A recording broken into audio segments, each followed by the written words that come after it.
Salut. Je m'appelle Ahmed, je viens du glorieux pays qu'est l'Irak. Je suis musulman de naissance. Mon problème, c'est que je pratiquais l'islam quand j'étais petit et... Frère, d'abord nous acceptons que les questions des non-musulmans. Une fois que toutes les questions des non-musulmans seront terminées, Inch'Allah, tu pourras. Oui, mais je souhaite dire mon problème. Mais tu as dit que tu es Ahmed et que tu es né musulman. Je suis né musulman. Et maintenant tu es musulman ou pas? Je suis agnostique. Oh, donc tu as quitté la religion de l'islam. Oui, je suis confus. D'accord. Si tu as quitté la religion de l'islam, tu peux poser ta question. Ok. Donc ma question est, comment se fait-il que je n'ai pas la foi alors que toi, les autres musulmans et certains de mes amis, eux, ont la foi alors que j'ai beaucoup pratiqué l'islam et j'ai même fait la Omra. Cependant, je commets toujours la plupart des grands péchés qui sont interdits en islam. Et parfois, j'ai la flemme de faire la prière. Et même les autres obligations que nous avons en islam. J'ai lu beaucoup de livres, et aussi sur d'autres religions, des théories du complot, des documentaires, et ainsi de suite. J'ai même vu vos propres vidéos sur YouTube, et il y a beaucoup de questions qui tournent dans ma tête à propos d'Allah, de son messager et des musulmans en général. Et en gros, ma question la plus importante est, tu as dit dans un de tes débats ou réponses, je ne sais plus, qu'Allah est le créateur et qu'il est incréé. Mais j'ai réalisé, comment l'incréé peut-il exister? Et s'il existe, comment pouvons-nous le percevoir?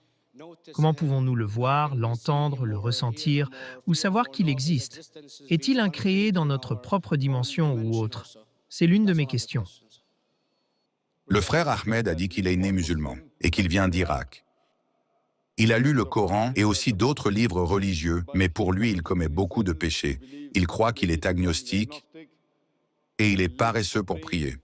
Frère, avant que je ne réponde à ta question principale, si tu commets des péchés et si tu es paresseux pour prier, cela ne fait pas de toi obligatoirement un non-musulman. Tant que tu crois que la prière est obligatoire, parfois tu la manques, c'est un très grand péché. C'est un très grand péché de ne pas prier, mais cela ne fait pas de toi un non-musulman. Par contre, oui, si tu dis « la prière n'est pas obligatoire », alors à ce moment-là, oui, tu fais de la mécréance. Mais si parfois tu commets des péchés, parfois des petits péchés, parfois des grands péchés, c'est interdit, mais cela ne te fait pas sortir de l'islam. Il y a parfois des murmures du diable qui te disent « tu es musulman ». Mais regarde ceci, c'est bizarre en islam, cela est étrange. Et cela peut dévier l'esprit de la personne. À ce moment-là, peut-être que ta foi est bas, mais ces choses ne devraient pas te faire penser que tu n'es plus musulman. Concernant ta question, tu as raison de dire que dans mon discours, j'ai mentionné que le Tout-Puissant est le Créateur, mais qu'il est lui-même incréé. Tu poses alors la question suivante. Comment l'incréé peut-il exister? Comment pouvons-nous voir l'incréé et comment est-ce possible? Allah subhanahu wa ta'ala est Al-Khaliq, le Créateur. Et, par définition, il est incréé. Car en général, les gens disent en essayant de prouver logiquement que tout a un créateur. Qui a créé cette table? D'où vient-elle? De l'arbre. Qui a créé l'arbre? Jusqu'à finir par dire que cela remonte à Allah. Donc, quand beaucoup de croyants essaient de convaincre un athée, ils disent « tout a un créateur » et ils se retrouvent piégés quand l'athée leur demande « qui a créé Allah ?» Mais si tu écoutes mes interventions, je ne vais jamais dans cette direction. Moi plutôt, je demande à l'athée, comment es-tu venu à connaître l'univers? Comment as-tu appris le fonctionnement des étoiles et du soleil? Et cela, par biais logique, reviendra quand même au Créateur. Si tu sais comment utiliser la logique, tu ne tombes pas dans ce piège où l'athée tente de piéger les musulmans ou les croyants en disant « qui a créé Allah ?» Par définition, Allah est incréé. Et si tu poses la question « qui a créé Allah ?» Si tu as entendu mes enregistrements, je donne la réponse en disant « supposons qu'une personne vient et dit la chose suivante. Mon frère, John. » Ouais, je sais ça, j'ai vu ça, c'est drôle. Mais je veux dire, comment peut-il exister s'il est incréé? Genre... Car c'est Allah. Oui, mais... C'est la différence entre toi et Allah. Comment il existe signifie qu'il existait déjà.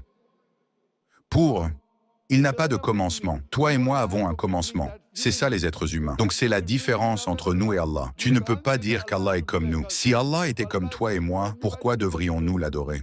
Je vois. Mais as-tu entendu parler du phénomène du Big Brother utilisé par diverses organisations politiques pour contrôler les gens en implantant ça dans plusieurs dieux. Puis ensuite, cela est devenu des religions monothéistes partout dans le monde pour rendre cela plus facile pour les gens. Désolé, je n'ai jamais entendu parler de la religion Big Brother. Ce n'est pas une religion, c'est comme une théorie en gros, dans les grandes lignes. Ça parle de quoi? Pardon, je n'ai pas entendu? Ça parle de quoi?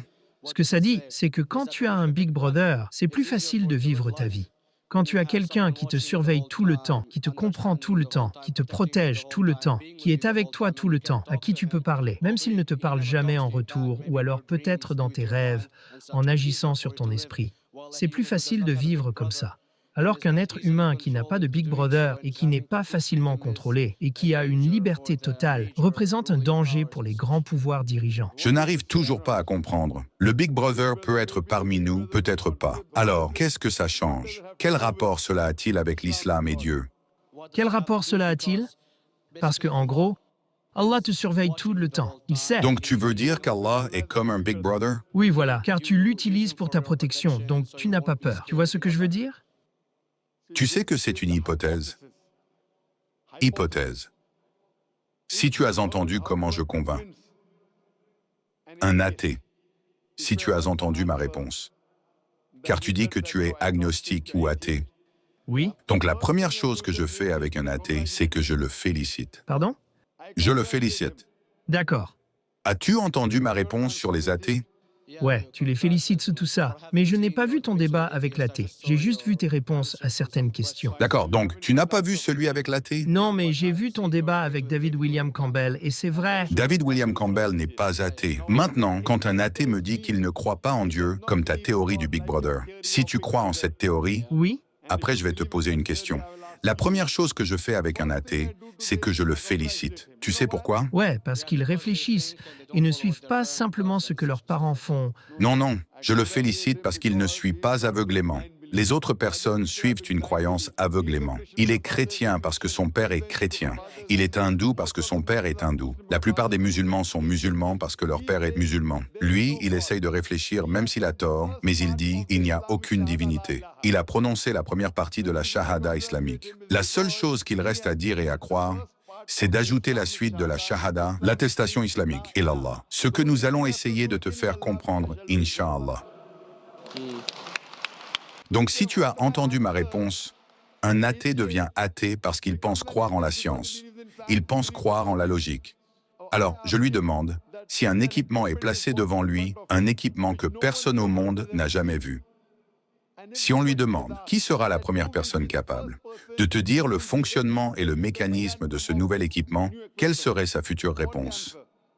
Il va te dire le producteur ou le créateur de cet équipement. Créateur, producteur, fabricant. Donc quand nous lui posons la question de savoir comment cet univers est venu à exister, il parlera du Big Bang. Ce dont tu parles est déjà mentionné dans le Coran il y a 1400 ans, dans la sourate Al-Anbiya, chapitre 21, verset 30. أَوَلَمْ يَرَ الَّذِينَ كَفَرُوا أَنَّ السَّمَاوَاتِ وَالْأَرْضَ كَانَتَا رَتْقًا فَفَتَقْنَاهُمَا. Les incroyants ne voient-ils pas que les cieux et la terre formaient une masse compacte? Alors nous les avons séparés. Ce que tu as découvert il y a 50 ans est mentionné dans le Coran il y a 1400 ans. Eh bien, dans diverses civilisations, comme en 2000 ou 5000 avant Jésus-Christ, avant que l'islam ou même le christianisme n'arrive, il y avait des civilisations qui étaient avancées en astronomie et elles en savaient plus sur notre système solaire que nous maintenant. Frère, ta connaissance de la science est très limitée.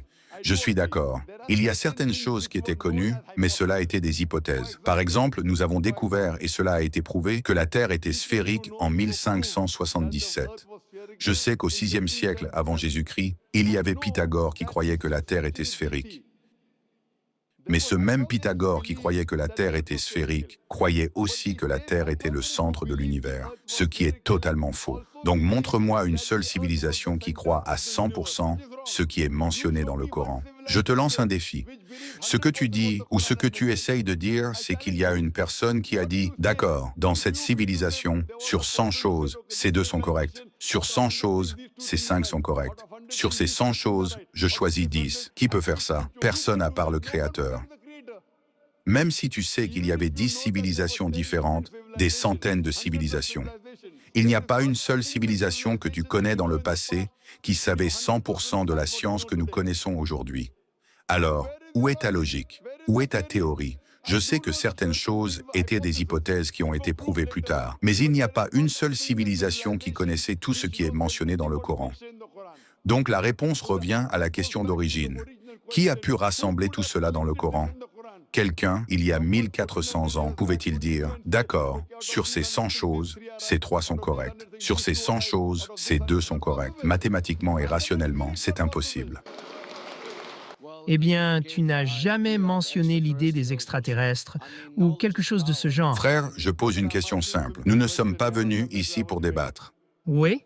Je t'ai posé une question. Montre-moi une seule civilisation et toi tu me demandes autre chose. Oui, mais Nous ne sommes pas ici pour débattre. Tu poses une question, je te donne la réponse. Tu parles des anciennes civilisations. Je t'ai dit que tu avais raison, mais sur 100 choses, 98 étaient fausses. Alors, je te demande qui aurait pu mentionner cela dans le Coran. Et maintenant, tu parles d'autre chose? oui, mais Je pose une question simple. 2 plus 2 égale combien? Et toi, tu me dis combien fait 3 fois 3? Je te demande ton nom et tu me dis où tu habites. Je pose des questions simples. Alors, s'il te plaît, nomme-moi une seule civilisation qui a tout ce qui est mentionné dans le Coran. Est-ce que tu en connais une, oui ou non? eh bien non, pas du tout. Pas même 10%?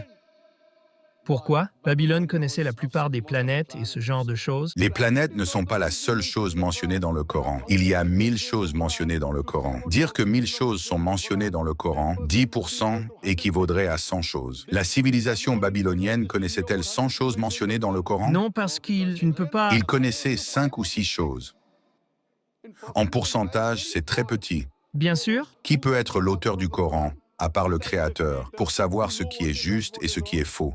Aujourd'hui, la science a prouvé que les hypothèses mentionnées par les Babyloniens il y a tant de siècles sont aujourd'hui avérées. Donc, c'était des hypothèses à l'époque, dont beaucoup ont été rejetées et certaines acceptées.